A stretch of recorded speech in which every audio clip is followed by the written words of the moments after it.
ಬೆಂಗಳೂರು ಬಹುಜನ ಸಮಾಜದ ಹಿತಾಸಕ್ತಿಗಳನ್ನು ಕೇಂದ್ರ ಬಿಂದುಗೊಳಿಸಿಕೊಂಡು ಸಾಮಾಜಿಕ ನ್ಯಾಯ, ಸಮಾನತೆ ಮತ್ತು ಸಂವಿಧಾನಾತ್ಮಕ ಮೌಲ್ಯಗಳ ರಕ್ಷಣೆಯ ಕುರಿತ ಚರ್ಚೆಗಾಗಿ ಬಹುಜನ ಸಮಾಜ ರಾಜಕೀಯ ಪಕ್ಷಗಳ ಮೈತ್ರಿ ಸಭೆ ಇಂದು ನಗರದ ಇಂಡಿಯನ್ ಸೋಷಿಯಲ್ ಇನ್ಸ್ಟಿಟ್ಯೂಟ್ ಬೆನ್ಸನ್ ರಸ್ತೆಯಲ್ಲಿ ನಡೆಯಿತು.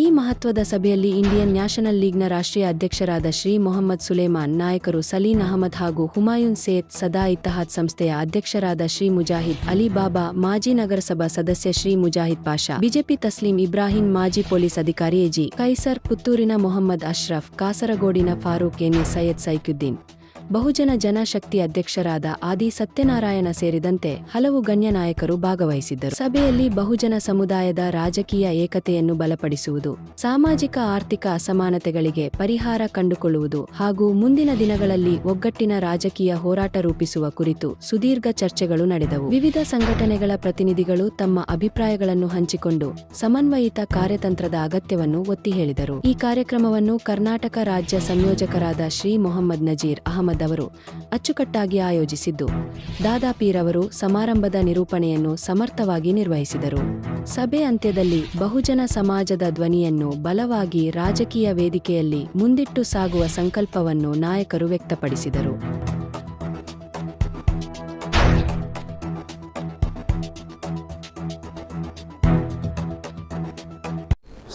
सबसे पहले है ना, मैं इसका तज्जिया किया कि भाई 78 ईयर से हम बहुजन, हम 90% बोल के बोलने वाले हैं।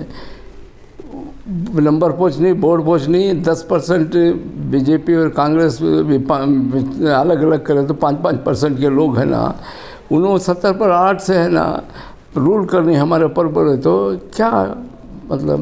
एक्चुअली पॉलिटिक्स और politics power is the game of number game होता है। कितने ज़्यादा तुम्हारे एमएलए ही उनको 90% के एमएलए कुछ भी नहीं है, 10% के एमएलए है ना रूल कर रही है बोले तो फिर क्या होगा?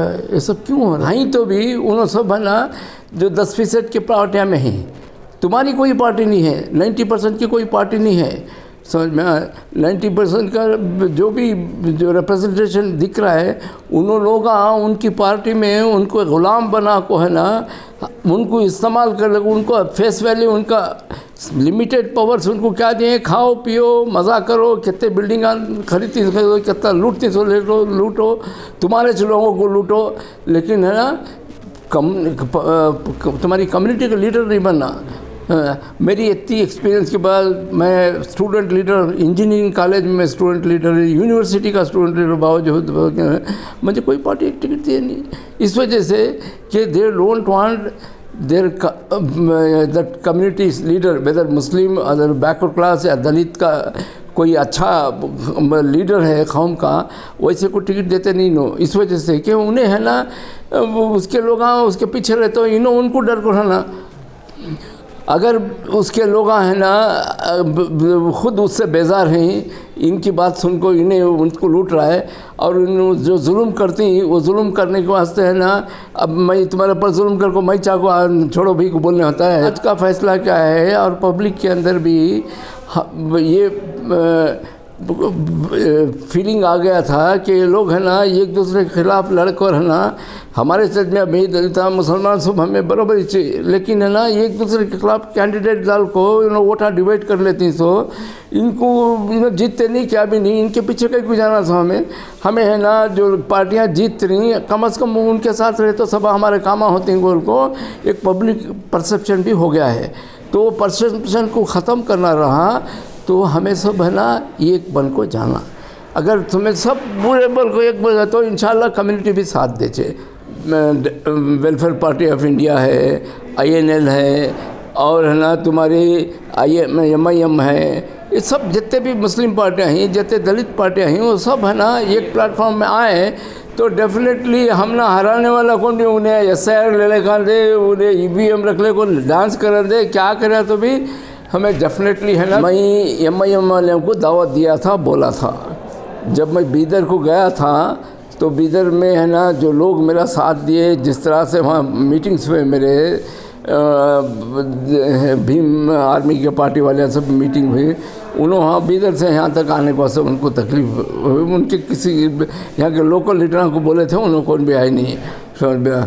तो ये मैं इनका यहाँ मैंने कहा कि लोकल टीम को जो उनका बेंगलुरु की टीम को जिसके कंट्रोल में उन्होंने मुदस्सर अहमद गोल को, वो मुदस्सर रहना उनका लीडर यहाँ।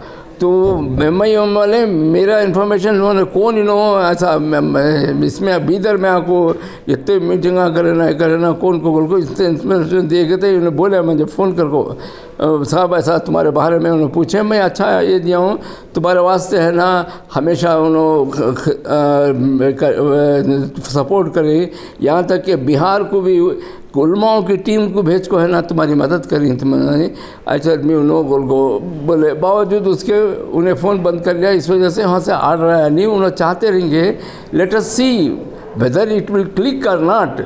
क्लिक हुआ तो देंगे गोल को, because there are shoot politicians में। अरे भाई 70-80% हमारे साथ हैं, तो फिर ये आदमी का क्या होगा? No he will be compelled to come, otherwise the community will split their face. आवाम को ये कहना चाहता हूँ 70 पर 8 साल से तुम्हारे वोट है ना उन लोगों को डाल रही हैं जो तुम्हारे दुश्मन हैं। आज है ना सबसे ज़्यादा नेहरू के ज़माने से छना ये कम्युनल ये शुरू हो गया। नेहरू क्या करे, फर्स्ट इलेक्शन में छना 65% टिकट जो है ना ब्राह्मणों को दिया। इस वजह से है ना पार्लियामेंट पे उनका पूरा कंट्रोल आ गया और एडमिनिस्ट्रेशन पे पूरा कंट्रोल आ गया। उसके बाद में आते आते उनका नंबर है ना पार्लियामेंट में कम हुआ रहेगा, लेकिन एडमिनिस्ट्रेशन तो 100% कल भी था आज भी उनके हाथ में है, समझ में। इस तरह से उन्होंने कम्युनलाइज कर को अब जितने भी टाडा पोटा यूएपी ये सब बनाई सो कौन बनाई सो? कांग्रेस बने, कौन बनाए? बाबरी मस्जिद डिस्ट्रक्शन किसने किया? बाबरी मस्जिद में बुतों किसने रखा के बाद में है ना मुसलमानों के लिए दरवाज़ा बंद कर दिया बुतों को अंदर रख के। ये उस वक्त है ना नेहरू है ना ईज़िली है ना ये बुतों को निकाल को फेंक डाल को है ना मुसलमानों को, मुसलमान की मस्जिद 300-500 साल पुरानी मस्जिद दिया था तो आज ये हालत होती थी क्या? सो कम्युनलाइजेशन तब से शुरू होगा, कम्युनलाइजेशन तब से शुरू होगा। उनका ये क्या है, ये हिंदू मुस्लिम बोल के जो लड़ा रहे हैं वो क्यों लड़ा रहे हैं? इस वजह से कि वो लोग है ना हिंदू राष्ट्र है बना रही सो, वो मनुस्मृति का राष्ट्र बनाना चाह रही सो नो, लेकिन बोलने के वास्ते हिंदू राष्ट्र को बोल रही। हिंदू राष्ट्र में दलितों का, पिछड़े तबकों का, आदिवासियों का उनका क्या हिस्सा है? उनको गुलाम बनाएंगे। उस वक्त ना हिंदू रहेगा ना मुसलमान बचेगा, कोई बचेगा नहीं, सब लोग है ना in lot you are all slaves. ज़रूरत है क्योंकि जुड़े रहना आज बहुत ही आज के हालात जो हम पेश आ रहे हैं, दिन भर दिन जो हालात का हम सामना कर रहे हैं, उसके लिए जुड़े रहना बहुत ही ज़रूरी है। देखिए आज पहले मैं आप सबका इस्तकबाल करती हूँ इस तकरीब में। हमारे मोहतरम सदर इंडियन नेशनल लीग के सदर मोहम्मद सुलेमान साहिब हैं मौजूद हैं, और जो हमारे होस्ट हैं जिन्होंने इस तकरीब को का रंग दिया है, जो इन्हें बहुत मेहनत की है, मोहम्मद नज़ीर साहिब वहाँ मौजूद हैं, और हमारे बहुत सारे लोग जो इसका हिस्सा बने हैं, जो दिल से चाहते हैं जुड़े रहना। वैसे यहाँ बहुत सारे हमारे यहाँ मौजूद हैं, वो हमारे हुमायूं भाई हैं, मेरे शौहर हैं, नसीर साहिब हैं, और बहुत सारे यहाँ जो भी मेरे भाई हैं, और बहुत सारी सब चाहते हैं कि एक जुट के ताकत बन जाए। देखिए मेरे वालिद जो थे उनको भी जुड़े रहना, जोड़ना हमेशा ज़िंदगी का एक बड़ा मकसद बना रहा उनका, क्योंकि वही थे कि जो आगे बढ़कर मुशावरा का शुरू किया, वो भी 1964 में, और all India Muslim personal board में 1972 के भी वो फाउंडर मेंबर रहे। उनकी जद्दोजहद रही इसमें, वो उन्होंने कामयाब बनाने में। तो इन सब बातों से बात जाहिर होती है कि वो भी उनका मकसद ज़िंदगी का ये रहा कि सब जुड़ के ताकत बन जाए। और बड़ी ताकतों का सामना करने के लिए हमें खुद ताकतवर बनना पड़ता है, तो ये बहुत ज़रूरी है। तो एक शेर सुनाती हूँ कि फ़र्द क़ायम ज़ब्त मिल्लत से है तन्हा कुछ नहीं, फ़र्द क़ायम रब्त मिल्लत से है तन्हा कुछ नहीं, मौज है दरिया में बैरून दरिया कुछ नहीं। अब देखते हैं कितनी मौजें होती हैं दरिया में, उसी दरिया का एक बाल्टी पानी निकाल कर बाहर लेकर आए तो क्या मौजें बरकरार रहती हैं उसकी? नहीं रहती भाइयों। इसलिए हमें जुड़े रहना, मौजों को बरकरार रखना है तो हमें जुड़े रहना है। तो मैं जुड़कर ही ये बात आगे कर सकते हैं। इसमें हमारे नज़ीर भाई ने बहुत जद्दोजहद कर रहे हैं कि कर्नाटका में ये हो, कर्नाटका में कर्नाटका के लोग शामिल हो, वो जुड़ के ताकत बन जाए। जो भी है हमें मुकाबला करने के लिए हमें ताकत की ज़रूरत है। ऐसी ताकत नहीं कि हमें ताकत मसल का ताकत नहीं कह रही हूँ, हमें एक जो बंधन का है, जुड़े रहने का ताकत है ना, बहुत बड़ी ताकत है। हर घर से एक मामूली घर में भी ताकत एक दूसरे से मिलजुल कर रहे तो माहौल कितना अच्छा बनता है घर का।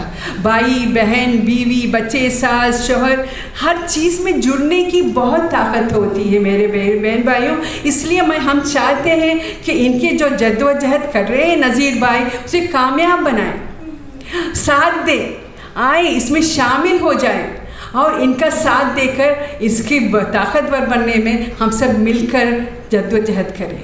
इंशाअल्लाह ये आगे बढ़ेंगे, बस यह रुकेगी नहीं, ये बस महफिल हो गई, बस हम अपने अपने घर चले गए, खाना खा लिए, घर चले गए, इसमें खातिमा नहीं होता है। ये तो जारी रखने की बात है, हमें इस बात को जारी रखना है, इस मकसद को कामयाब बनाना है। इसके लिए हमारी बहुत सी वक्त देना पड़ेगा, हमारे कंफर्ट जोन से निकल कर आना पड़ेगा। सबको अपने अपने घरों में काम होते हैं, सबके बिजनेस होते हैं, सबके अपनी मेहनत की जो भी करते हैं अपने रोज़ी कमाने के लिए सबका होता है। उससे निकल के थोड़ा वक्त इसके लिए दे दें, ये बहुत ज़रूरी है। आराम की ज़िंदगी गुजरती है, मेरी सुबह शाम गुजर जाती है, ऐसे ही सोच के ज़िंदगी गुजारने से कुछ हासिल नहीं होगा। आखिर एक दिन दरवाजे में हमारी नॉक होगी, हमें जागना पड़ेगा, तो बहुत तकलीफ जागना होगा। इसलिए अभी से जाग जाओ। आज हमारे सामने ये भी मौजूद है, हमारे जो बहुजन जनशक्ति पार्टी के, मैं चाहती हूँ कि ऐसे बहुत से लोग इनके साथ में शामिल हो जाएं। ऐसे लोग देखिए हमारे वालिद भी यही चाहते थे, हर तबके के लोगों को साथ लेके चलते थे, हर ऊंच नीच कुछ हर चीज़ की बात नहीं देखते थे। बस मैं भी चाहती हूँ जो भाई यहाँ आए हैं नेक्स्ट टाइम जब मिलेंगे तो इनके साथ बहुत सारे लोग शामिल होंगे। ऐसे लोग हमें चाहिए, हमारी ज़रूरत है, हम सबको एक दूसरे की ज़रूरत है, हमें आपकी भी ज़रूरत है, आपको हमारी भी ज़रूरत है, तो हम सब मिलकर एक ताकत बनना है। तो इंशाअल्लाह बहुत जल्द में नेक्स्ट मीटिंग में जो भी होगा तो मैं चाहूँगी कि बहुत सारे नंबर्स में बहुत सारे लोग यहाँ जमा हो, ये हॉल भर जाए। ऐसे नहीं कि हम गिन सके, हम गिन ना पाए, इतने लोग जमा हो जाए इंशाअल्लाह। ಯಾವ ಅರ್ಹತೆ ಇದೆ, ಅವನ ಬ್ಯಾಕ್ಗ್ರೌಂಡ್ ಏನು, ಈಗ ನಮ್ಮ ಉದಾಹರಣೆಗೆ ನಮ್ಮ IPS ಆಫೀಸರ್ ಇದ್ದಾರೆ ಇಲ್ಲಿ, ಅವರಿಗೆ ಈಸ್ ಇಂಟೆಲೆಕ್ಚುಯಲ್, ಇಂಥವ್ರಿಗೆ ಯಾಕೆ ಕೊಡಬಾರ್ದು, ಇಂಥವ್ರಿಗೆ ಯಾಕೆ MLC ಮಾಡಬಾರ್ದು, ಈ ಥರ ತುಂಬ ಜನ ಇದ್ದಾರೆ, ಪ್ರೊಫೆಸರ್ಸ್ ಇದ್ದಾರೆ, ಫಿಲಾಸಫರ್ಸ್ ಇದ್ದಾರೆ, ಸೈಂಟಿಸ್ಟ್ ಇದ್ದಾರೆ, ಡಾಕ್ಟರ್ಸ್ ಇದ್ದಾರೆ, ಇಂಜಿನಿಯರ್ಸ್ ಇದ್ದಾರೆ, ತುಂಬ ಬೇರೆ ಬೇರೆ ಫೀಲ್ಡಲ್ಲಿ ಕೆಲಸ ಮಾಡ್ತಿರ್ತಾರೆ, ಅಂಥವ್ರಿಗೆ ಐಡೆಂಟಿಫೈ ಮಾಡಿ ಯಾಕೆ ಕಾರ್ಪೊರೇಷನಲ್ಲಿ ಪಕ್ಷದಿಂದ ಕೊಡಬಾರ್ದು, ಕೊಡಲ್ಲ.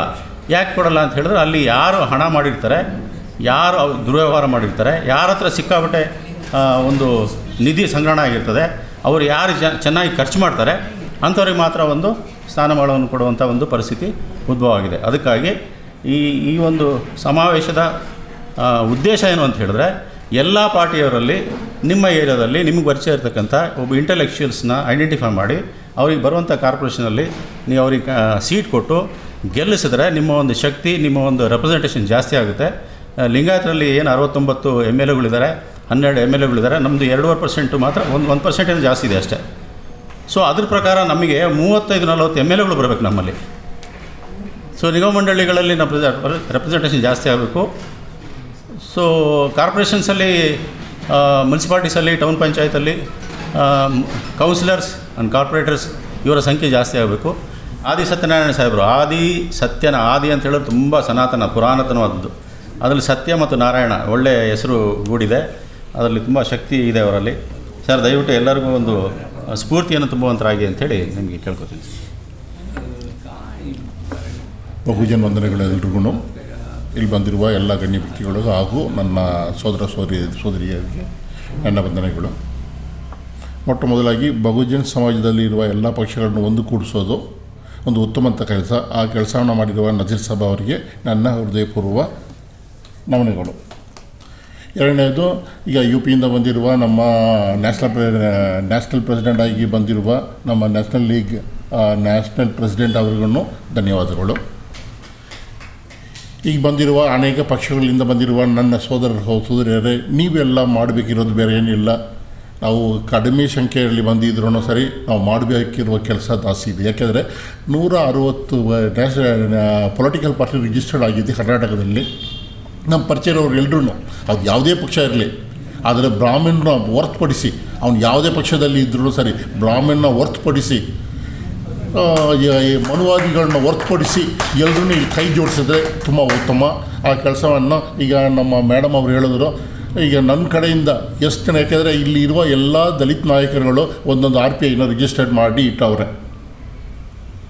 ಈವನ್ ಇವರು ಮೋಹನ್ ರಾಯ್ ತೊಗೊಂಡ್ರೂ ಸರಿ, ಎನ್ ಮೂರ್ತಿ ತೊಗೊಂಡ್ರೂ ಸರಿ, ಈಗ ಮಾರಸಂದ್ರ ಮುನಿಯಪ್ಪನ ಎಲ್ಲರೂ ಒಂದು ಎಲ್ಲ ದಲಿತ ನಾಯಕರುಗಳು ಈಗ ಒಂದೊಂದು ಪೊಲಿಟಿಕಲ್ ಪಾರ್ಟಿ ರಿಜಿಸ್ಟ್ರೇಷನ್ ಮಾಡಿಟ್ಟವ್ರೆ. ಎಲ್ರಿಗೂ ನಾವು ಆಹ್ವಾನಿಸೋಣ, ಈ ರೀತಿ ಇದೆ, ನಾವೆಲ್ಲ ಒಂದಾಗಿ. ಏಕೆಂದರೆ ಲಾಸ್ಟ್ ಟೈಮ್ ಒಂದು ಸುಮಾರು ಎಲೆಕ್ಷನಲ್ಲಿ MLA ಎಲೆಕ್ಷನಲ್ಲಿ ಸುಮಾರು ಜನ ನಮ್ಮವ್ರು ಕಂಟೆಸ್ಟ್ ಮಾಡಿದ್ರು. ಆದರೆ ಅವ್ರ ಓಟು ವಿಧಾಚಾರ ನೋಡಿದಾಗ ಏನು ಇಲ್ಲದ್ರೆ ಇತ್ತು. ಒಂದು ದೊಡ್ಡ ಸ್ಟೇಟ್ ಲೆವೆಲ್ ಲೀಡ್ರು ಅವ್ರು ತಗೊಳ್ಳೋ ಓಟುಗಳು ನೋಡಿದ್ರೆ 1000 ಒಳಕ್ಕಿತ್ತು. ಅದು ತುಂಬ ಅವಮಾನದ ಕಾರ್ಯ. ಆಗಿರಬಾರ್ದು. ಮುಂದೆ ಈಗ ನಮ್ಮ ಬಹುಜನ್ ಪಾರ್ಟಿಗಳ ಅಲೈನ್ಸ್ನಿಂದ ನಾವೆಲ್ಲ ಒಂದು ಕೂಡಿಸಿ, ನಾವೆಲ್ಲರೂ ಒಂದೇ ಇದರಲ್ಲಿ ನಿಂತ್ಕೊಂಡು ನಾವು ಕಂಟೆಸ್ಟ್ ಮಾಡಿದ್ರೆ ಈಗ ಬರುವ GBA ಎಲೆಕ್ಷನಲ್ಲಿ ನಾವು ಒಂದು ಹಂತಕ್ಕೆ ನಾವು ಹೋಗ್ಬೋದು. ಈಗಿರುವ ಇಲ್ಲಿ 2 ಪಕ್ಷಗಳು ಸ್ವಲ್ಪ ಬಂದು ಮುಂಚೂಣಿನಲ್ಲಿ ಇದೆ. ಅದು ಒಂದು SDPI ಮತ್ತು ವೆಲ್ಫೇರ್ ಪಾರ್ಟಿ ಇಲ್ಲಿ ತನಕ ಬಂದು ಬೆಂಗಳೂರು ನಗರದಲ್ಲಿ ಯಾವುದೇ ಒಂದು ಎಲೆಕ್ಷನಲ್ಲಿ ಸ್ಪರ್ಧೆ ಮಾಡಲಿಲ್ಲ. SDPI ಮಾತ್ರ ಮಾಡಿ ಒಂದು ಕಡೆ ವಿನ್ ಆಗಿ ಕಂಟಿನ್ಯೂ ಆಗಿ ಸಿದ್ದಾಪುರದಲ್ಲಿ ಒಂದು SDPI ಬರ್ತಾಯಿದೆ. ಅದು ಸಂತೋಷದ ಸುದ್ದಿ.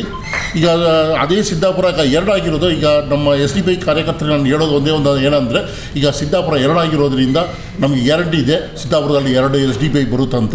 ಅದೇ ರೀತಿಯಲ್ಲಿ DG ಹಳ್ಳಿ KG ಹಳ್ಳಿನಲ್ಲಿ ಆಗಿರೋ ಗೊಂದಲದಿಂದ ಈಗ ಸುಮಾರು ಬೇಸರಕಾಗವ್ರೆ. TB ಕ್ಯಾಂಡಿಡೇಟ್ನ ಹಾಕ್ರಿ, ನಮ್ಮ ದಲಿತರ ಪರವಾಗಿ ನಾವು ನಿಂತ್ಕೊಂಡು ಅವ್ರಿಗೆ ನಾವು ಕೆಲಸ ಮಾಡ್ತೀವಿ. DG ಹಳ್ಳಿ KG ಹಳ್ಳಿ ವಿಭಾಗದಲ್ಲಿ ನಾವು ಯಾವತ್ತೂ ಅದೇ ಲಿಟ್ನಲ್ಲಿ ಇರ್ತೀವಿ. ಬರೀ ಅದು ಮಾತ್ರ ಇಲ್ಲ, ಈಗ 326 ವಾರ್ಡ್ಗಳಾಗಿದೆ. ಈ 326 ವಾರ್ಡ್ಗಳಲ್ಲಿ ನಮ್ಮ ಅಲೈನ್ಸ್ ವತಿಯಿಂದ ಎಷ್ಟು ಜನ ಬಂದು ಸಾಧ್ಯವಾಗುತ್ತೋ ಅಷ್ಟು ಜನನ ನಿಲ್ಲಿಸಿ ಅವ್ರನ್ನ ಜಯಕಾರ ಕೊಡಿಸೋಕ್ಕೆ ನಾವು ಒಂದು ಪ್ರಯತ್ನ ಪಡೋಣ ಅಂತ ಹೇಳ್ತಾ, ಇನ್ನೊಂದು ಪ್ರತಿಯೊಬ್ಬರೂ ನಾವು ಮಾಡಬೇಕಿರೋ ಒಂದು, ಯಾಕೆಂದರೆ ಇಲ್ಲಿರೋ ನಮ್ಮ ಯಾರ್ಯಾರಿಗೆ ಲಿಂಕ್ ಇದೆ, ಯಾರ್ಯಾರು ಪರಿಚಯ ಇರೋರು ಎಲ್ಲರೂ ಅವರು ಪರಿಚಯ ಇರೋರ ಕಡೆ ಈ ರೀತಿ ಬಹುಜನ ಅಲೈನ್ಸ್ ಆಗಿದೆ, ಬರ್ರಿ ನಾವೆಲ್ಲ ಒಂದಾಗೋಣ.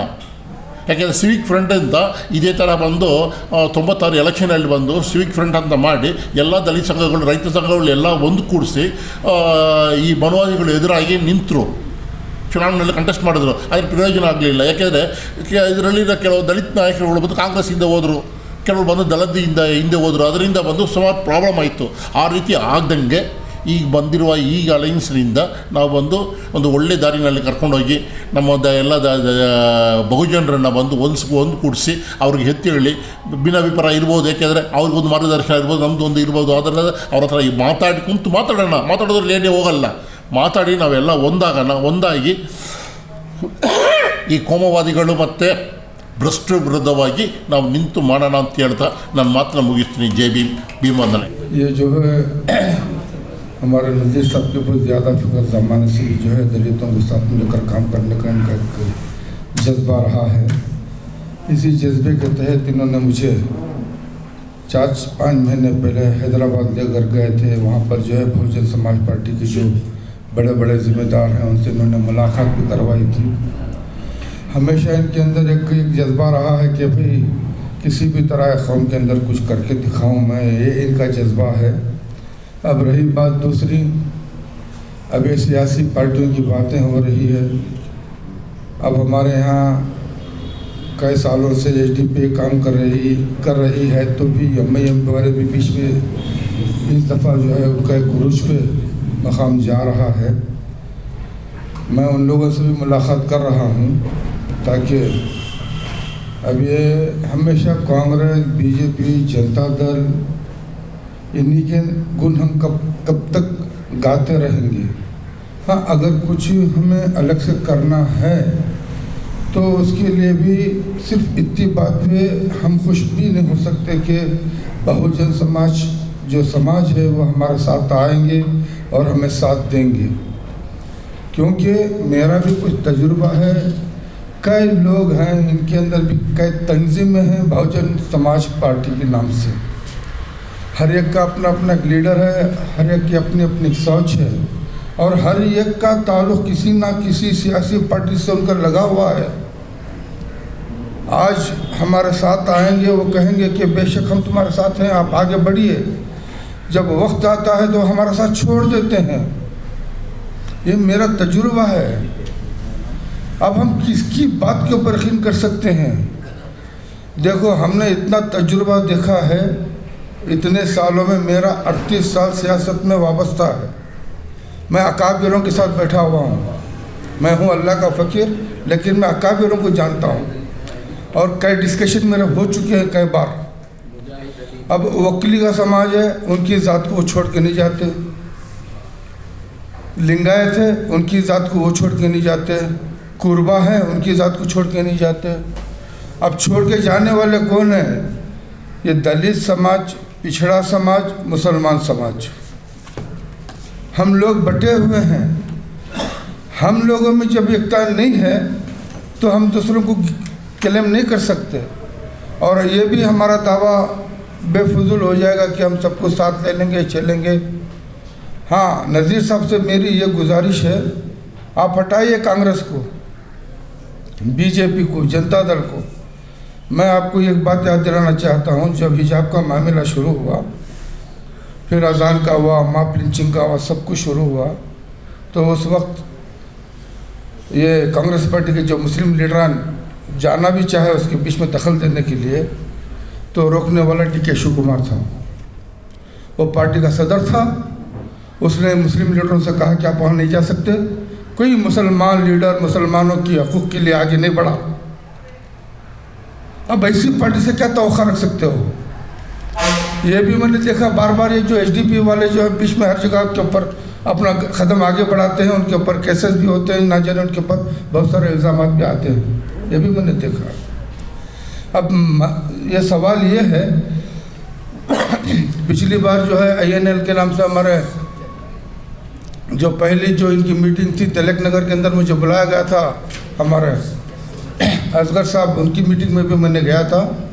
अब ये INL, IOML, HDPI, MIM, ये जो हमारी जो मुसलमानों के नाम से जो बनी हुई पार्टियां हैं, अगर आप पहले इनको ये कर लीजिए, ये क्योंकि ये कलमा गो हैं, इनके ऊपर हम यकीन कर सकते हैं।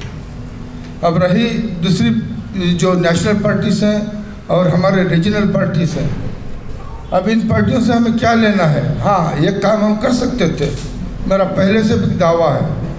बीच में हम दोनों नेशनल पार्टी के बीच में एक रीजनल पार्टी रख सकते थे, लेकिन हम लोगों के जो बड़े ज़िम्मेदार हैं, जो मेंबर पे खड़े होने वाले, जो पीर मुल्ला हैं, हम जैसे दुआ देने वाले, ये सब जो है कांग्रेस के पल्ले में चले गए। आज उसी का सिला है इस कौम के ऊपर। जो सियासी पार्टी आने से पहले वादा किया हुआ था कि 5% जो 5 हमारे मसाइल हैं, पहली मीटिंग में कैबिनेट के अंदर हम डिसाइड करके मुसलमानों का हक़ देंगे। DJLD के HJLD के बच्चों को क्या कसूर था? किसकी खता से वो लोग गए? अरे आज हम DJLD के HJLD बोलते हैं, मैं 5 साल 6 साल से चिल्ला रहा हूँ। किसकी वजह से? एक नाहल सियासतदान की वजह से। आपको नहीं जानते हैं, अगर नबी करीम सल्लल्लाहु अलैहि वसल्लम के नाम के ऊपर जब गुस्ताखी हुई, वहाँ का मौजूदा MLA उसके भांजे को अरेस्ट करवा देता तो बात ख़त्म थी। या नहीं, हमारा मुस्लिम जो रहनुमा अपने आप को कहता है, वो अगर कहता कि तेरे भांजे का अरेस्ट करवा, हमारे नबी की शान में गुस्ताखी हुई है, अगर वो होता तो भी लोग जमाना होते थे। तो हमारे लोग किस वजह से जमा हुए, इसका जिम्मेदार कौन? क्या खंडा श्रीनिवास है, जमीर अहमद? कौन है इसके जिम्मेदार? कांग्रेस पार्टी के मुंह में क्या लाडू थी? अरे कौन सी पार्टी की बात कर रहे हो? उस वक्त से भी चिल्ला रहा था बीच में एक बैलेंस रखो, बैलेंस रखो। अरे कोई मस्जिद का इमाम बनता अपने आप को मालिक बन जाता है? हाँ, कोई दरगाहों का सज्जादा बन जाता वो अपने आप का मालिक बन जाता है? ये कौम जारी कहाँ पर? अब बीच में इस तरह से पार्टियां हैं, कौम की बात लेकर के सामने आते तो ज़रूर है, कहाँ कब कौन बिक जाता है ये किसी को खबर नहीं होती।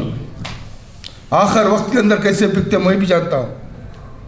मुझे मालूम है कौन किसकी कहाँ कहाँ सेटिंग होती है, क्योंकि मैं नज़ीर साहब को इसलिए बोल रहा हूँ कि ये ज़्यादातर बहुजन समाज पार्टी के ऊपर उम्मीद रखकर उनका नाम बार बार लेते हैं, उनके महफिलों में जाते हैं, उनको इकट्ठा करने की कोशिश करते हैं। मैं नज़ीर साहब से यही कहना चाहता हूँ, पहले हमारी जो मुस्लिम जो भी सियासी लीडर जो उभरना चाह रहे हैं और जो ये जो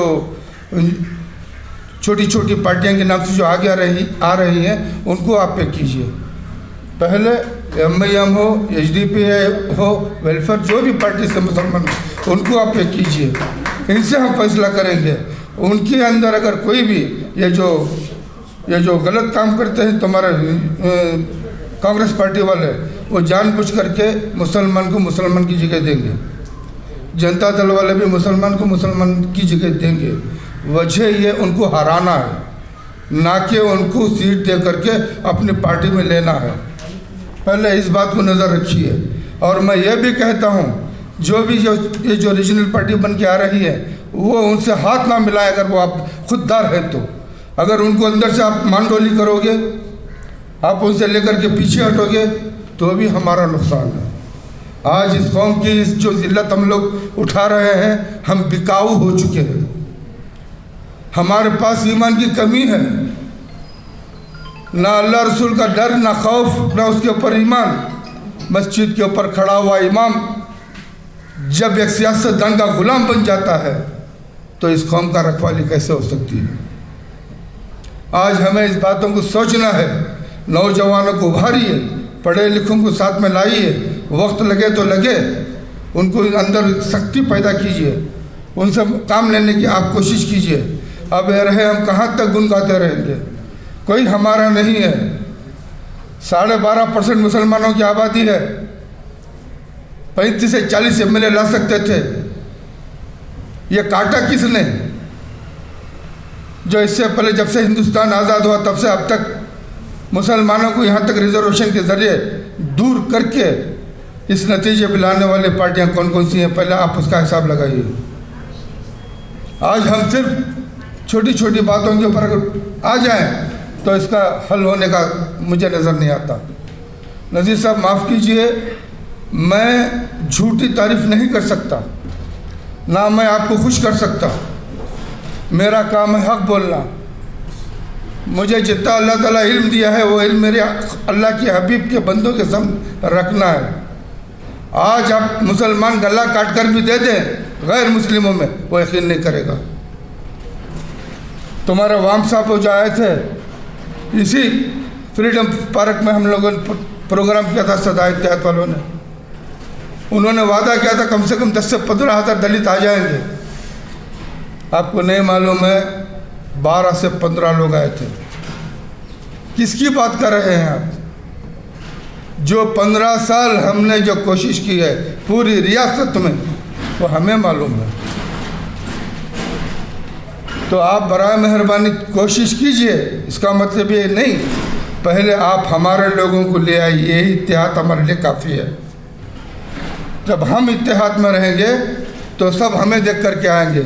जब हम ही बटे रहे हैं, जब हमारी ही कोई औकात नहीं है, हम दूसरों को कहाँ तक मिलाएंगे? ये मैं मेरे तरफ से जो, क्योंकि मेरा पेट जलता है, हमने इन मौलवियों को, पीरों को, सज्जादों को, जो सियासी रहनुमा जो भी हैं लोकल, हाथ पैर जोड़ जोड़ के थक गए हैं। कोई मदरसे का ताबे उसका मकसद निकालता है, कोई मेंबर के खड़ा उसका निकालता है, कोई दरगाह की चौखट पे बैठा अपना निकालता है। ये कौम बर्बाद हो चुकी है। अगर आपको करना है इस कौम को प्लेटफॉर्म पे लाइए। अब ऐसे जितने भी नौजवान चाहे पॉलिटिकल जाना चाहे जाएं या दिन के लिए काम करना चाहे करें, ऐसे नौजवान पढ़े लिखे नौजवानों को आप आगे लाइए। इंशाअल्लाह अल्लाह का भी आपको साथ रहेगा, उसके हबीब का भी साथ रहेगा। ये कहते हुए मैं अपनी बात ख़त्म करता हूँ। आपने मुझे मौका दिया, मेरा जो सच्चाई थी मैंने बयान किया, मैं तारीफ़ नहीं कर सकता। ये बात कहते हुए मैं अपनी बात ख़त्म करता हूँ। सलाम अलैकुम। आज के इस प्रोग्राम के कोऑर्डिनेटर हमारे मोहतरम रफ़ीक रिस्पेक्टेड कुरीन जनाब नज़ीर साहब, जिनकी दावत और हुक्म और इसरार पर मैं कल रात यहाँ 1 बजे पहुँचा कलकत्ता से, क्योंकि इसकी आज की इस मीटिंग की अहमियत ऐसी है जिस अहमियत को तमाम बातों पर तरजीह दी जानी चाहिए। मेरे लिए बड़े खुशी का मौका है और मेरे लिए ये एक सआदत का भी मौका है कि आज के हालात को देखते हुए जिस चीज़ की महती आवश्यकता है, द ग्रेटेस्ट नेसेसिटी है, वो है हम बहुजनों को एक साथ बैठने, बात करने और मैकेनिज़्म डेवलप करने की। हालांकि इस हाल में लोग कम हैं, लेकिन मकसद बहुत बड़ा है। मकसद बहुत बड़ा है तो किल्लत और कसरत की तादाद अहमियत नहीं रखती है, बल्कि जिस मकसद और जिस मोटिव को लेकर हम बैठे हैं उसकी अहमियत है। हमारे नज़ीर भाई और हमारे ताल्लुकात हैं एक दहाई से, और इस ज़रूरत को महसूस करते हुए हम मुल्क के तमाम मजलूम महरूम तबकात को एक साथ लाने की कोशिश कर रहे हैं। ऑल इंडिया लेवल पर भी कोशिश शुरू हो गई है। मुझे याद है जब इंदिरा गांधी की अथॉरिटेरियन दौर में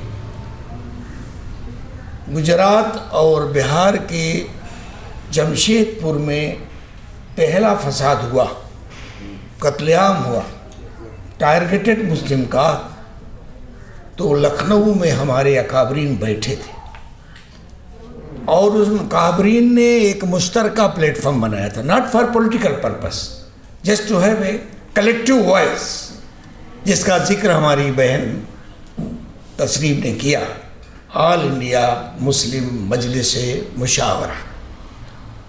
उस पैगाम से इंदिरा गांधी को सबक मिला, अमल से भी मिला। उसकी कोशिश से इंदिरा गांधी की जो एक छत्र राज था पूरे मुल्क में, मुशावरत की जद्दोजहद से 7 रियासतों में उनकी हुकूमत चली गई, उत्तर प्रदेश, बिहार, दिल्ली, मध्य प्रदेश, हरियाणा। मुशावरत की काल पर 9 नुकाती प्रोग्राम की काल दी गई थी। हम लोग, मैं I was just student in 10+2, उस वक्त मैं 12वीं का तालिब इल्म था। एक कोशिश का नतीजा निकला, अल्हम्दुलिल्लाह। पेरियार भी थे उसमें, कायद मलक मोहम्मद इस्माइल थे, इब्राहिम सुलेमान सेठ थे, पंडित सुंदरलाल थे, बहुत सी शख्सियात थी, मुल्ला जान मोहम्मद तहरीक खिलाफत के बानी और बुजुर्ग थे बंगाल के।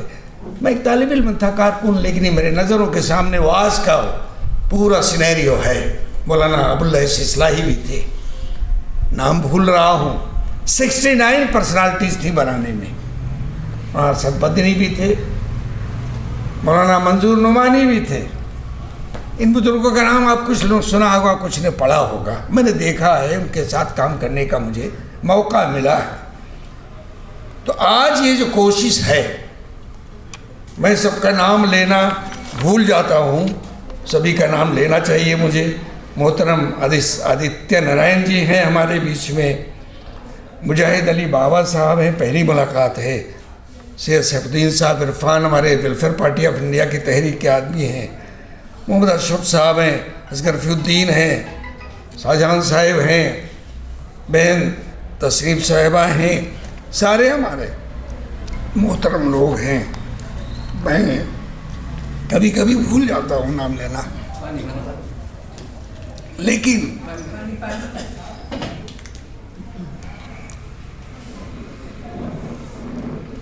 आज की कोशिश ये मुजाहिद पाशा एक्स कॉर्पोरेटर है. I beg apology for not mentioning name. You are all esteemed and respected for me. Actually, मैं तो मुस्लिम पॉलिटिकल एक्टिविस्ट रहा 35 साल तक, 67 से लेकर 1994 तक मुस्लिम लीग में था. जब मुस्लिम लीग ने बिट्रे किया, नरसिम्हा राव से दोस्ती निभाई, तो हमने छोड़ दिया. हमारे लीडर इब्राहिम सुलेमान सेठ ने भी छोड़ दिया. पूरे मुल्क में मुस्लिम लीग को छोड़ने वालों की तादाद 11 रियासतों में हो गई, हम भी उनमें से एक. लेकिन नेशनल लीग से भी अकेले काम चलने वाला नहीं है. SDPI भी अकेले कुछ कर नहीं सकती, वेलफेयर पार्टी भी नहीं कर सकती है. कल मैं आपके जनरल सेक्रेटरी के साथ था कलकत्ता में. 22 को हम आपके ऑल इंडिया प्रेसिडेंट के रईस डॉक्टर रईस के साथ भी थे. मेरी ज़िंदगी का सफ़र यूं ही कटता है. लेकिन आज के इस मीटिंग का पैगाम है जो बहुत मुस्बत पैगाम है कि हम अकेले ही चले थे जानिबे मंजिल, मगर लोग साथ आते गए और कारवां बनता गया. फिर कारवां बनाने का जो कोशिश बेंगलोर से है वो बहुत अच्छी कोशिश है. मैं कह रहा था कि जब वक्फ अमेंडमेंट बिल आया और पर्सनल बोर्ड का इजलास यहीं बेंगलोर में था, मैं यहीं था. मैं 27 को एयरपोर्ट पर बैठना था वापस फ्लाइट लेने के लिए. मुझे फ़ोन किया कुछ दलित भाइयों ने, टॉप लीडर्स थे, कि पर्सनल बोर्ड ने फैसला किया है कि हम सड़क पे उतरेंगे, हम बिल को एक्सेप्ट नहीं करेंगे. तो बीजेपी तो यही चाहती है कि कम्युनल हो जाए. बीजेपी यही चाहती है सारा मामला हिंदू मुस्लिम हो जाए. बीजेपी यही चाहती है कि मुस्लिम पर फायरिंग की जाए, मुस्लिम को बागी करार दिया जाए, पूरे तबके को निशाने पे लाया जाए. सुलेमान तुम कहाँ हो? मैं बोला मैं बेंगलोर एयरपोर्ट में हूँ, लखनऊ के लिए फ़्लाइट पकड़ी. बोले आप लखनऊ आइए लेकिन घर नहीं जाइए, मेरा घर कानपुर में है, आप रुकिए, हम बैठेंगे आपके साथ. मैं लखनऊ पहुँचा 11 बजे. हम बैठे 1 बजे रात तक.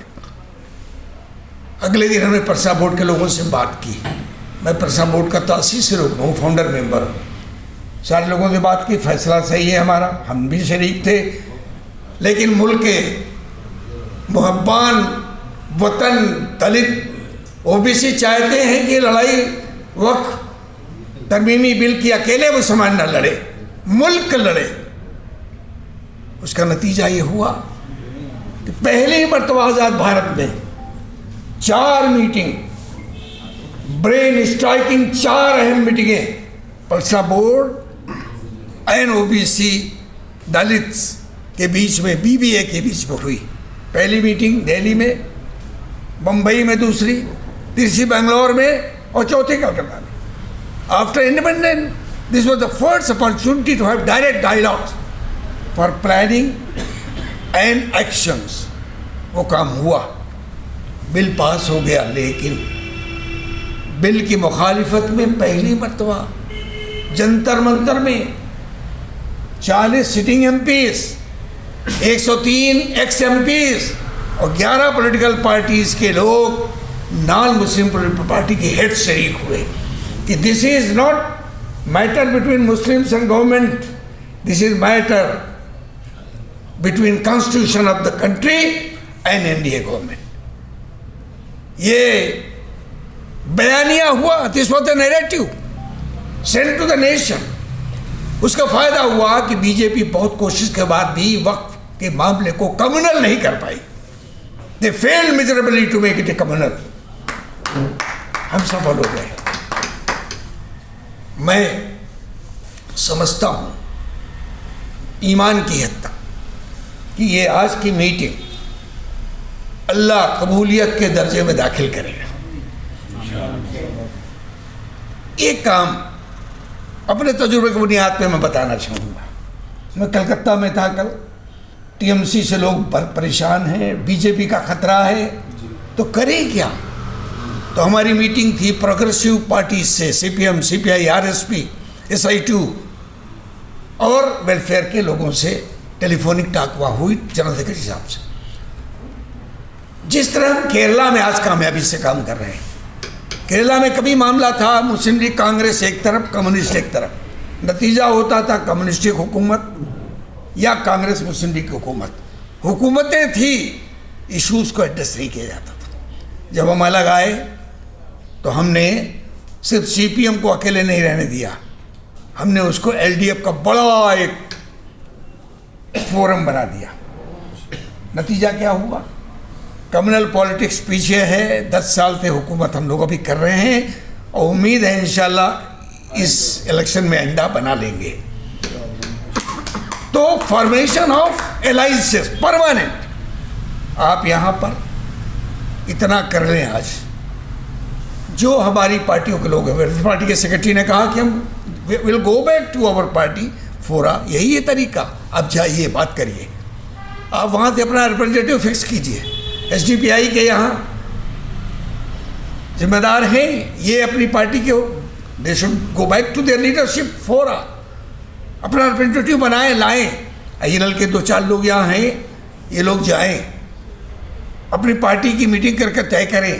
लेट अस से one representative from each party. This is practical way of forming a alliance. ये मुशायरा नहीं है, शायराना गुफ्तगू से मामला नहीं बनेगा। पॉलिटिक्स से प्रैग्मेटिक एंडेवर, प्रैग्मेटिक होता है। अमल क्या करेंगे, कैसे करेंगे, what will be the mechanism, तरीक़ेकार क्या होगा। तो उस तरीक़ेकार का मेरे तजुर्बे से मैं दरख्वास्त करूँगा आप लोगों से कि जो भी पॉलिटिकल पार्टी के लोग हैं, हमारे मोहतरम आदित्य नारायण जी हैं, एक पार्टी के हेड हैं, लेकिन दलित के पार्टियां और भी होगी। हो सकता है क्रिश्चियंस की भी कोई पार्टी हो, पार्टी नहीं है तो सोशल ऑर्गेनाइजेशन होगा, उन्हें भी अप्रोच कीजिए। ये स्पेड वर्क है, नाली में फौड़ा चलाने वाला काम है। Spade to spade we have to move. Nazir साहब ने बुला के जमा कर दिया आपको, सारा काम नज़ीर साहब का नहीं है। Let us have a coordination committee to form alliance of Bahujana, practical alliance. आपने बात की हमारे मोहतरम एक्स कारपोरेटर ने डिलिमिटेशन का। मैं आपसे एक तजुर्बा शेयर करूंगा 73 का, 1973 का तजुर्बा शेयर करूंगा। नॉर्थ इंडिया यूपी में कुछ सीट्स मुस्लिम मेजॉरिटी की थी, जहाँ से मुस्लिम लीग मजलिस ने 67 में 5 सीटें जीती। बहुगुना जी घबरा गए, ये क्या हो गया। उन्होंने डिलिमिटेशन कराया। असेंबली डिलिमिटेशन में स्टेट गवर्नमेंट का बड़ा रोल होता है, पार्लियामेंट डिलिमिटेशन में सेंट्रल गवर्नमेंट का रोल होता है, लोकल बॉडी इलेक्शन में भी स्टेट का बड़ा रोल होता है। लेकिन उनकी इस साजिश के खिलाफ तकरीब में हम तामीर ढूंढ सकते हैं, वो मैं करूँगा। उस तकरीब में हम तामीर कैसे ढूंढें, तरीका इशारा किया हमारे मुजाहिद अली बाबा जी ने। वो क्या है, आज हम उठे एक फैसला लेकर, principally we agreed to have Bahujana alliance to go for local body election. For that, mechanism will be evolved by the participating parties in appropriate time. Kannada you may translate and go accordingly. ये message दे दें, हमारे YouTuber हैं शायद ये, और भी यहाँ पर हैं लोग, उनके ज़रिए भी जानी चाहिए बात कि ये अल्हम्दुलिल्लाह तामीर का काम शुरू हो गया है, उनकी तकरीब को अपने हक पे करने के लिए। यकीन जानिए, आप अगर इसको कर ले गए, रमज़ान मुबारक में भी ये काम कीजिए। कौन सा ऐसा क़स्बा है, मुकाबला है जो अल्लाह के नबी की क़यादत पर रमज़ान में नहीं हुआ, बताइए। क्या रमज़ान में हम सिर्फ सहरी, अफ्तार, तरावी तक इबादत समझते हैं? बनो इंसानियत को बचाने से बड़ी इबादत नहीं हो सकती है। न समझोगे तो मिट जाओगे हिंदुस्तान वालों, तुम्हारी दास्तां भी न होगी दास्तानों में। तबाही का मंजर हमारे सर पर है। That's knocking our doors. I am coming from UP से आ रहा हूँ। मेरे ऊपर 17 मुकदमे हैं। NSA से जेल में हाई कोर्ट से छूटा हूँ। घर से निकलता हूँ, मुखबरी इत्तला देते हैं कि मस्जिद में नमाज पढ़ते हैं। ये कहाँ मीडिया वाले इनसे बात करेंगे? मुकदमे में हाजिर नहीं होता, वारंट भी होता है। लोग मिलने में डरते हैं। योगी के निशाने पर है ये आदमी, अमित शाह के निशाने पे है आदमी, लेकिन अल्लाह की रहमत पे है सुलेमान। अल्लाह की रहमत पे घबराए हुए हो, बौखलाए हुए हो। जब से बहुजन समाज का दफ्तर हमने लखनऊ में बनाया 5 साल से, आपने सुना होगा पिछले पार्लियामेंट इलेक्शन में बीजेपी 73 से 34 पे आ गई। सुना आपने? कैसे आ गई मालूम है?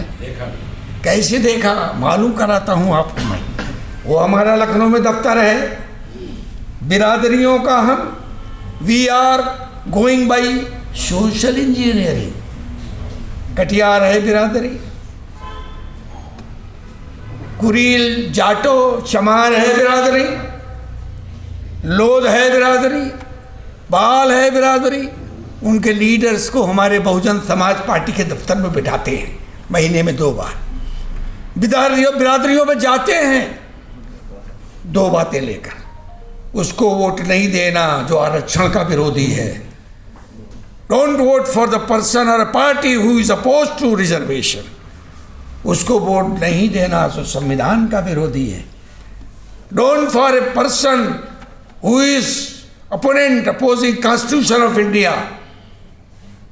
आइडेंटिफाई हो जाता है कौन है। सवर्णाज है, यूपी का 15% है, उसे वोट देना और उनके एजेंट्स को भी नहीं देना। बीजेपी के ओबीसी दलित लोग हारे यूपी में, तभी 73 से 34 रह गए। 73 से कितने रह गए? 34। यूपी क्या है? It is hot Hindi cow belt. इन्हें हॉट हिंदी काउ बेल्ट में हमने बीजेपी के आधे MP हराए हैं। साइलेंटली काम करके हराए हैं। ये प्रोसेस चल रहा है। तभी घबराकर वो योगी को हटाकर केशव मौर्य को लाने का प्लान कर रहे हैं, लेकिन हम लड़ाई बराबर चला रहे हैं। He is nothing but slave of RSS। हमारा भाई भी हो अगर मुर्तिद है तो वाजिबुल कत्ल है। हमारा भाई हो अगर बागी है तो सजा का मुस्तहिक है। अगर हमारा भाई ये दस्तूर के दुश्मनों की फौज में है तो महाभारत में है, उसके साथ युद्ध करो। ये कौन कहता है? सुलेमान की बात कोई नहीं सुनेगा। ये बहुजन कहते हैं, OBC कहते हैं, दलित कहते हैं कि अर्जुन कह रहे हैं महाभारत में पांडवों को खिताब कर रहे हैं। जाहिर है उनका फेथ है, उन्हें सुनना है कि तुम डरो नहीं, कौरव तुम्हारे खानदान के लोग हैं but they are your enemies, इसलिए उन पर फायर करो, उन पर तीर चलाओ, लड़ो। President Indian national league Karnataka. आज I am very happy that shall I speak in Urdu or English? Anyway I will talk in Urdu. So आज बहुत खुशी है मुझे इस मीटिंग अटेंड करके।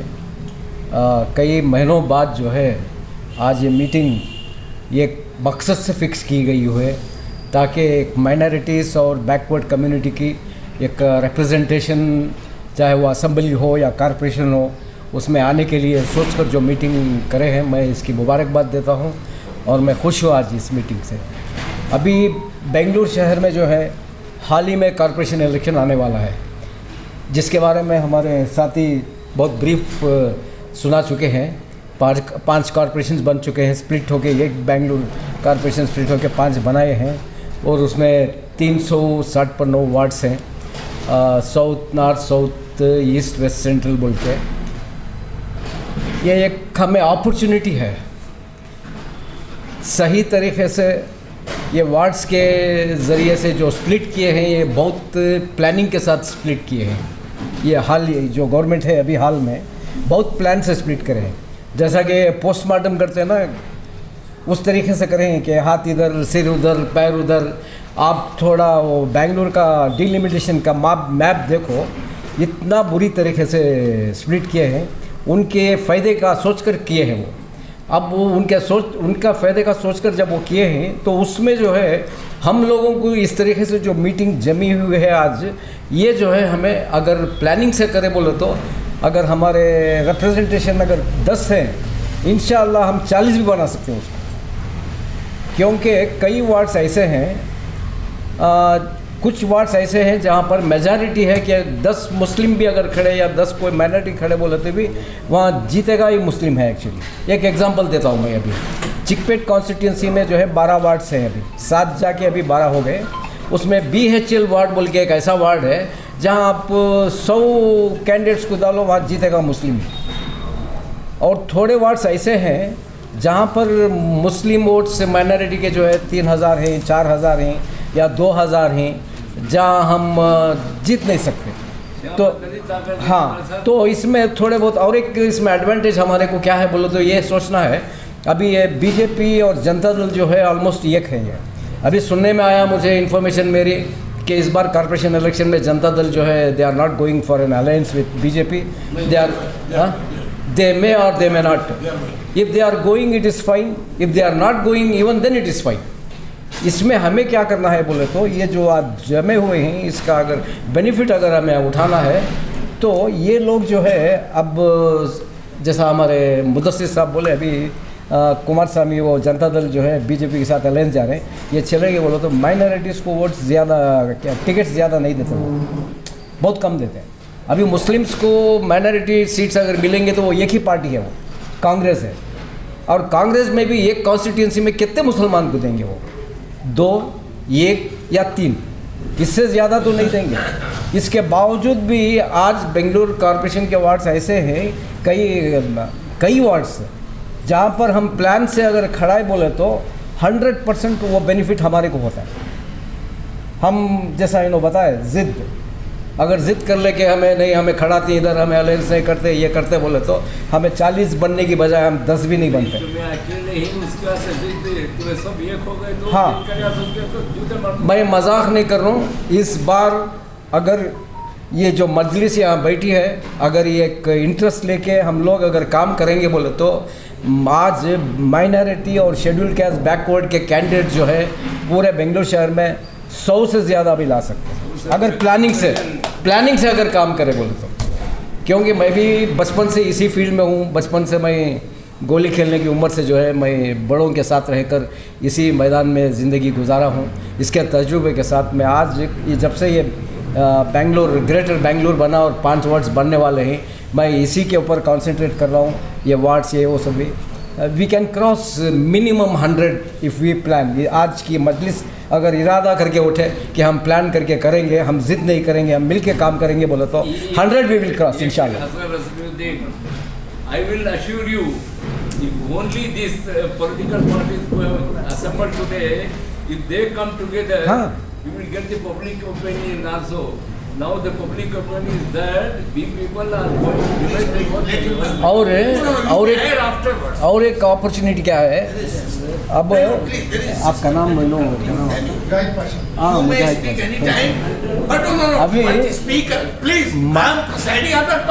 मुजाहिद पाशा जो बताए, मैं इनकी पूरी बात के ऊपर सहमत भी हूँ, मुत्तफिक भी हूँ।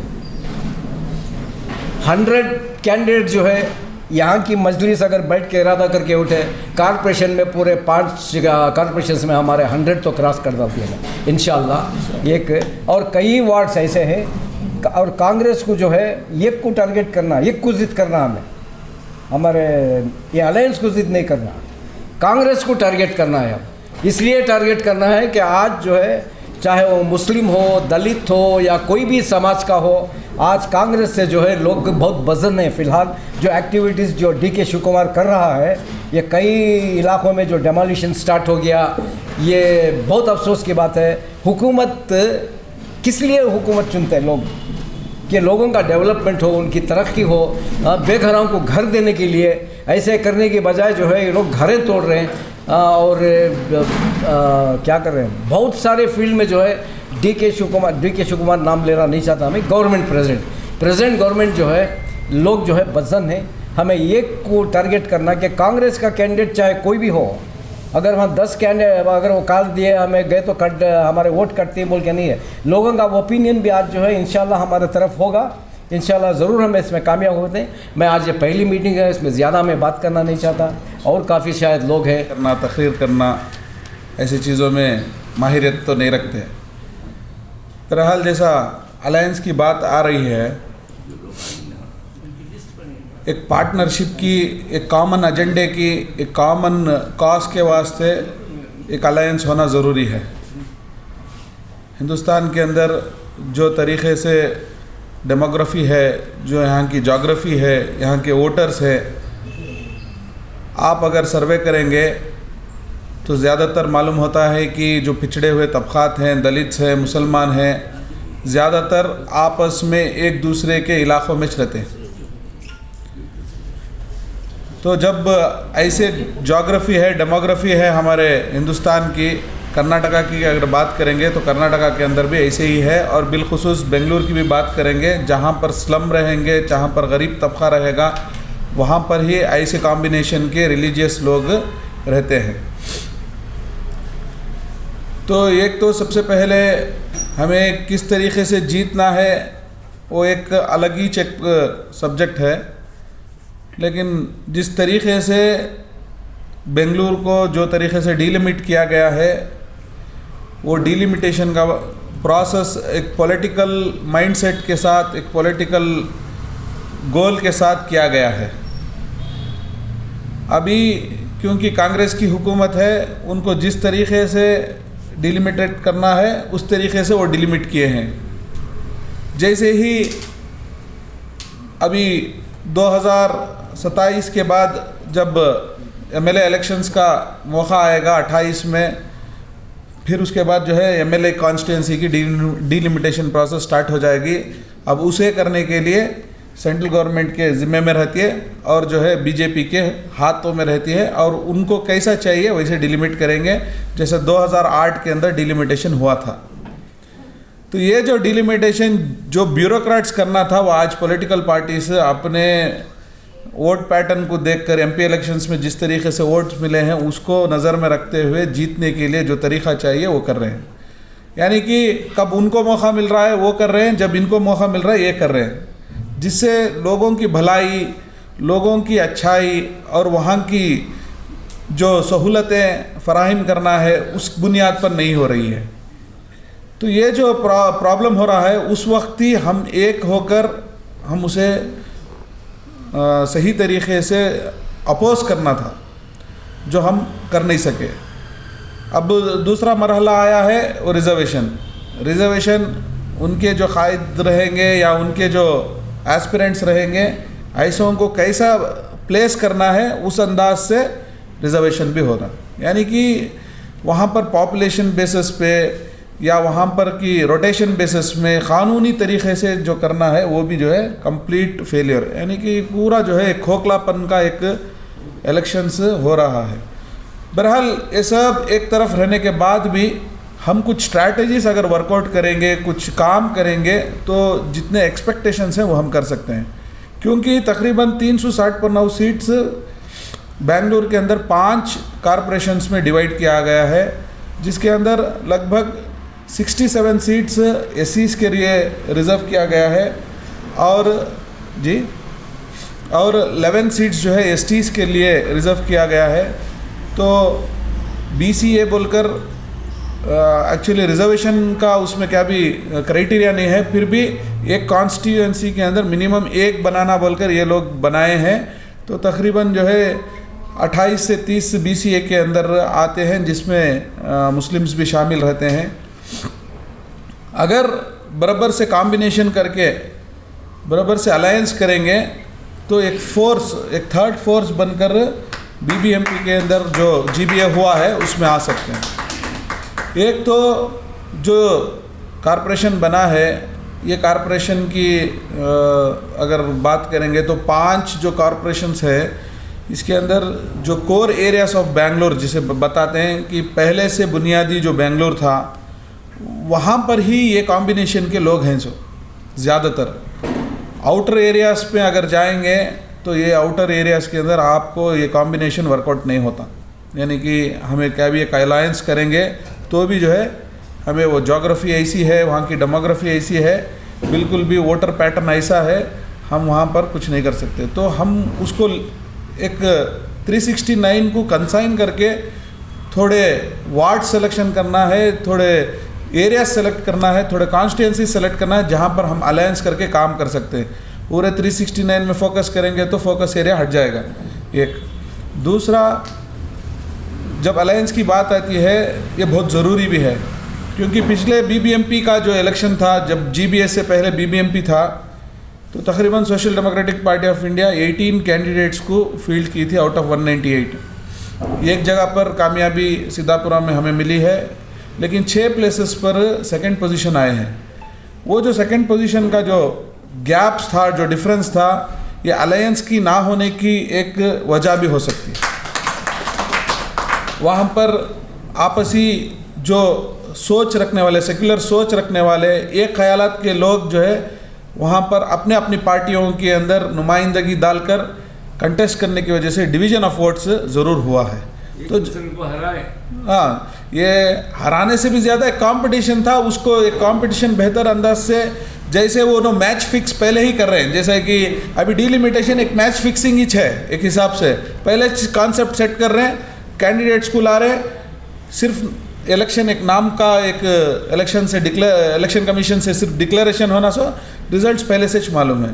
तो इसे हमें ये ब्रेक करना बोले तो ऐसी जो कॉन्स्पिरेसीज हैं, ऐसे जो खोखलापन है, ऐसे जो तरीक़े इन्हें इख्तियार करें, तो एक अलियंस का बहुत मायने रखने वाला एक सब्जेक्ट, जिसकी फ़िक्र जो आज यहाँ पर शुरू किए हैं वो बहुत मायने रखती है।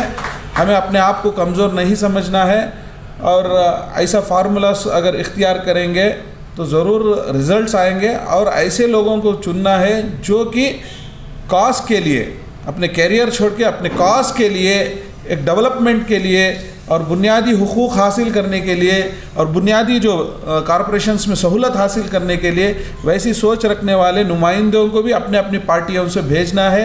वो भेज कर ये जो इलेक्शंस रहते हैं, इलेक्शंस में अच्छी तरीके से हमें साझेदारी कर सकते हैं, क्योंकि इसका फ़ायदा बहुत सारी जगह पे पूरे इंडिया लेवल में भी बात करेंगे तो अलायंस का फ़ायदा बहुत सारे इलाक़ों में हुआ है, उसका असर जो है GBA में भी हम देख सकते हैं। तो बैठकर उसे तरतीबी तरीक़े से करेंगे तो हर पार्टी का एक रिप्रेजेंटेशन एक जगह पर बैठना है, कोर एरियाज़ को हमारे नज़रों में रखना है, बैठकर आपसी डिस्कशन करना है किसका स्ट्रेंथ कहाँ है, वो स्ट्रेंथ के बुनियाद पर थोड़ा बहुत कॉम्प्रोमाइज़ भी करना पड़ता है, ज़िद पाना छोड़ना है। जब तक नहीं बोले तो हम कितना भी बोले तो नहीं, हमारा ये कॉन्स्टिट्यूंसी में स्ट्रांग है, ये सर्वे वगैरह जो भी कराना है वो कर जो भी पब्लिक ओपिनियंस आते हैं उस ओपिनियंस के ऊपर अगर काम करेंगे तो रिज़ल्ट्स तो मिलेगा। तो यहाँ पर ये सोच शुरू जो किए हैं वो अच्छी बात है और बहुत ज़रूरी भी बात है, तो यहाँ पर हमें फ़िक्र करना है आने वाले दिनों में। शुक्रिया। Ajay Bahujan Samaj political party alliance message देकर नहीं, मगर इतने आदमी से कभी हमना शिकस्त नहीं हुई और भी हिम्मत बढ़ी। इतने जो आदमी आकर हैं क्या भी मामूली नहीं, आजकल इसमें और भी हमें हिम्मत से काम जुड़ाकर बढ़ सकते हैं। क्या भी निराशा होना और कभी भी हमें डिस्करेज हो जाना ऐसा कोई भी मसला नहीं है। हमें बहुत खुशी हुई कि एक हमारा भी एक सोच रखने वाले आगे बढ़कर आकर रहेंगे कर। हमें भी 17 साल से SDPI social democratic party of India चला लेकर बहुत सारे संघर्ष कर ले कारी, 17 साल से बहुत सारे संघर्ष है, आज को भी कर ले कारी। मगर एक खुशी की बात क्या है, और सारे भी अलायंस जमकर मिलकर आ रहे हैं बोलकर, इसकी बहुत सारी हमने बहुत खुशी हुई आज के दिन का। ನಮ್ಮ ಕರ್ನಾಟಕ state coordinator Nazir Ahmad sir ಅವರ ಈ ಒಂದು ನೇತೃತ್ವದಲ್ಲಿ ಈ ಒಂದು ಅಲಯನ್ಸ್ ನೋಡಿ ತುಂಬ ಸಂತೋಷ ಆಯಿತು. ಮಾಷಾ ಅಲ್ಲಾ, ಎಲ್ಲ ಪಾರ್ಟಿಯ ಲೀಡರ್ಗಳು ಬಂದಿದ್ದಾರೆ. ನಾನು ಮಂಗಳೂರಿನಿಂದ ಪುತ್ತೂರಿನಿಂದ ಬಂದಿದ್ದೇನೆ. ಇದುವರೆಗೆ ನಾನು ಯಾವುದೇ ಪಾರ್ಟಿಯಲ್ಲಿ ಯಾವುದೇ ಮೆಂಬರ್ ಆಗಿಲ್ಲ. ಕಾಲಕ್ಕೆ ತಕ್ಕಂತೆ ಆ ವ್ಯಕ್ತಿಗಳನ್ನು ಗೌರವಿಸಿ ನಾವು ಅದಕ್ಕೆ ಸಪೋರ್ಟ್ ಮಾಡ್ತಾ ಇದುವರೆಗೆ ಬಂದಿದ್ದೇವೆ. ಅಂದರೆ ನಮ್ಮ ಪಿತ್ರಾರ್ಜಿತ ಮುಂದಿನ ಕಾಲದಿಂದಲೂ ಕಾಂಗ್ರೆಸ್ಸನ್ನು ನಂಬಿಕೊಂಡು ಬಂದ ಒಂದು ಕುಟುಂಬವಾಗಿದೆ. ಅಂದರೆ ಇವತ್ತು ನಮಗೆ ಸಮಾಜದಲ್ಲಿ ಒಂದು ಪೊಲಿಟಿಕಲ್ ಬ್ಯಾಕ್ಗ್ರೌಂಡ್ ಇಲ್ಲ. ಅಂದರೆ ನಾವು ಈ ಒಂದು ಪಕ್ಷದ ಕಾರ್ಯಕರ್ತರು ಅಂತ ಹೇಳುವಂಥ ಒಂದು ಬ್ಯಾಕ್ಗ್ರೌಂಡ್ ಇಲ್ಲದ ಕಾರಣ ಈ ಅಲಯನ್ಸ್ ಇಷ್ಟು ಜನ ನಾವು ಸೇರಿಕೊಂಡು ಒಂದು ದೊಡ್ಡ ಮಟ್ಟದಲ್ಲಿ ಒಂದು ಪ್ರಯತ್ನ ಮಾಡಿದರೆ ನಾವು ಮುಂದಿನ ಇದರಲ್ಲಿ ನಾವು ಖಂಡಿತವಾಗಿ ಯಶಸ್ವಿಯಾಗಲು ಸಾಧ್ಯವಿದೆ ಎಂದು ಈ ಒಂದು ಸೇರಿದ ಈ ಲೀಡರ್ಸ್ಗಳು ನೋಡಿ ನನಗೆ ಹೇಳಲಿಕ್ಕೆ ಇಚ್ಛೆ ಪಡ್ತಾ ಇದ್ದೇನೆ. ಹಾಗೂ ಈಗ ಇಂಡಿಯನ್ ನ್ಯಾಷನಲ್ ಲೀಗ್ನ ಮೊಹಮ್ಮದ್ ಸುಲೈಮಾನ್ ಸಾಬ್ ನಮ್ಮೊಟ್ಟಿಗಿದ್ದಾರೆ. ಹಾಗೂ ನಮ್ಮ ಬಹುಜನ್ ಸಮಾಜಿ ಆದಿತ್ಯ ನಾರಾಯಣ್ ಸರ್ ನಮ್ಮೊಟ್ಟಿಗಿದ್ದಾರೆ. ಹಾಗೂ ನಮ್ಮ ಕಾರ್ಪೊರೇಟರ್ ಇವರು ಸಲೀಂ ಪಾಷಾ ಅವರಿದ್ದಾರೆ, ಮುಜಾಹಿದ್ ಪಾಷಾ ಇದ್ದಾರೆ, ಇವರು ಸಹ ಇದ್ದಾರೆ. ಮಾಷಾ ಅಲ್ಲಾ, ಈ ಒಂದು ಒಗ್ಗೂಡುವಿಕೆ ಇನ್ಶಾಲ್ಲಾ ಮುಂದಿನ ದಿನಗಳಲ್ಲಿ ದೊಡ್ಡ ಒಂದು ಮರವಾಗಿ ಬೆಳೆಯಬೇಕು, ಒಂದು ನದಿಯಾಗಿ ಹರಿಯಬೇಕು. ಇನ್ಶಾಲ್ಲಾ ಎಲ್ಲರೂ ಕೈ ಜೋಡಿಸಿದರೆ ಖಂಡಿತವಾಗಿ ಸಾಧ್ಯವಿದೆ. ಇವತ್ತು ಕಾಂಗ್ರೆಸ್ ಪಕ್ಷ BJPಯನ್ನು ಸೋಲಿಸಲಿಕ್ಕೆ ಮನಸ್ಸು ಮಾಡಿದರೆ ಖಂಡಿತವಾಗಿ BJPಯನ್ನು ಸೋಲಿಸ್ಬೋದು. ಯಾಕೆಂದರೆ ಈ ಭಿನ್ನವಾಗಿರೋ ಪಕ್ಷಗಳನ್ನೆಲ್ಲ ಒಟ್ಟಿಗೆ ಸೇರಿಸಿಕೊಂಡು ಕಾಂಗ್ರೆಸ್ ಜಾತ್ಯತೀತ ನಿಲುವಿನಲ್ಲಿ ಹೋಗುವುದಾದರೆ ಇವತ್ತು ಖಂಡಿತವಾಗಿ BJP ಇವತ್ತು ಪಾರ್ಲಿಮೆಂಟಲ್ಲಿ ಆಗಲಿ ರಾಜ್ಯಸಭೆಯಲ್ಲಿ ಬರಲಿಕ್ಕೆ ಸಾಧ್ಯ ಇರ್ತಿರಲಿಲ್ಲ ಅಂತ ನನ್ನೊಂದು ಅಭಿಪ್ರಾಯ. ಮುಂದಿನ ದಿನಗಳಲ್ಲಿ ಎಲ್ಲ ಪಕ್ಷಗಳನ್ನು ಒಟ್ಟಿಗೆ ಸೇರಿಸಿಕೊಂಡು ಜಾತ್ಯತೀತ ಎಲ್ಲ ಜಾತಿಯವರನ್ನು ಸೇರಿಸಿಕೊಂಡು ಇನ್ಶಾಲ್ಲಾ ನಾವು ಈ ಒಂದು ಅಲಯನ್ಸನ್ನು ಇನ್ಶಾಲ್ಲಾ ಮುಂದಕ್ಕೆ ಗಟ್ಟಿಯಾಗಿ ಇನ್ಶಾಲ್ಲಾ ಇದರಲ್ಲಿ ಎಲ್ಲರೂ ಕೆಲಸ ಮಾಡಬೇಕಂತ ಕೇಳಿಕೊಳ್ಳುತ್ತಾ ನನ್ನ ಈ ಒಂದು ಅವಕಾಶವನ್ನು ಶುಭಕೋರುತ್ತೇನೆ. नमस्ते. पर तशरीफ़ फरमा इंडियन नेशनल लीग के सदर साहब, हमारे कर्नाटक का स्टेट के कोऑर्डिनेटर जनाब नज़ीर अहमद साहब, मुजाहिद साहब और हमारे बहुजन समाज के लीडर आदित्य नारायण साहब और यहाँ पर आए हुए तमाम ज़िम्मेदारान और मुअज़्ज़िज़ ख़वातीन, अस्सलामु अलैकुम वरहमतुल्लाहि बरकातुहू। हमारे लिए ये बहुत ही खुशी और मुसर्रत का मौका है कि social democratic party of India हमेशा से ही चाहता है कि बहुजन समाज को इकट्ठा करते हुए इक़्तिदार की तरफ बढ़े। आज जो यहाँ पर हमारे स्टेट कोऑर्डिनेटर जनाब नज़ीर अहमद के नेतृत्व में Bahujan Samaj political parties alliance का ये जो प्रोग्राम रखा गया है, मैं सलाम करता हूँ इनकी वो उस कदम को, जबकि एक तरफ तमाम पॉलिटिकल पार्टीज़ एहसास कमतरी अपने दिलों में रखकर ये सोचने पर मजबूर हो जाते हैं कि हम मुलाकात कर सकते हैं या नहीं। आज का ये अजीम इजलास हमें ये याद दिलाता है कि छोटे से कदम जो है वो सरबुलंदी की तरफ जानते हैं। आज ज़रूरत है, एक तरफ फैसिज़म बढ़ती हुई ताकत, यहाँ के गुरबा, यहाँ के रहने वाले मुफलिस और यहाँ के रहने वाले आदिवासी और यहाँ के रहने वाले पिछले तबक़ात पर जब जबरन जुल्म किया जा रहा है, ऐसे वक्त में बहुजन का इकट्ठा होना बहुत ज़रूरी है। मैं मुबारकबाद देता हूँ और साथ ही साथ इसमें आए हुए तमाम डिफरेंट पार्टीज़ जो यहाँ पर जुड़े हैं, एक इंसाफ के लिए, तहफ़्फ़ुज़ के लिए, इस कॉन्स्टिट्यूशन को बचाने के लिए एक उम्मीद के साथ हम यहाँ पर जुड़े हैं कि हम कुछ कर सकते हैं। छोटे छोटे कदम एक रेवोल्यूशन ला सकता है। तो इसलिए social democratic party of India इस बहुजन समाज पॉलिटिकल पार्टीज़ के अलायंस में ये कहना चाहती है, आप खुले दिल होकर मिल जाओ, हम इख्तिदार में बैठे हुए फैसिस्ट नज़रिए रखने वालों को आसानी से उतार सकते हैं। ये जमहूरियत की ताकत है, क्योंकि फ्रीडम ऑफ एक्सप्रेशन हमारा हक़ है और यहाँ के रहने वाले हर बाशिंदे के ऊपर जो ज़्यादतियाँ हो रही हैं उसे एड्रेस करने का हमें एक सही मौका है। और आइंदा आने वाले ग्रेटर बेंगलुरु में हम अगर बहुजन समाज पॉलिटिकल पार्टी के अलायंस के तहत हम गुफ्तगू करेंगे, हम मशवरा करेंगे, बैठकर खुलकर जहाँ पर जो ज़रूरत है उसके मुताबिक काम करने की कोशिश करेंगे। मैं एसडीपीआई की जानिब से आज यहाँ पर आपसे वादा भी लेना चाहता हूँ और वादा भी देना चाहता हूँ कि मुत्तहिद होकर इन फैसिस्ट नज़रिए रखने वाले ताकतों को हम तोड़ सकते हैं। इसके लिए हम एक कदम आगे बढ़ेंगे। शुक्रिया मुझे जो यहाँ पर दो बात करने का मौका दिए। अस्सलाम वालेकुम व रहमतुल्लाहि व बरकातुहू।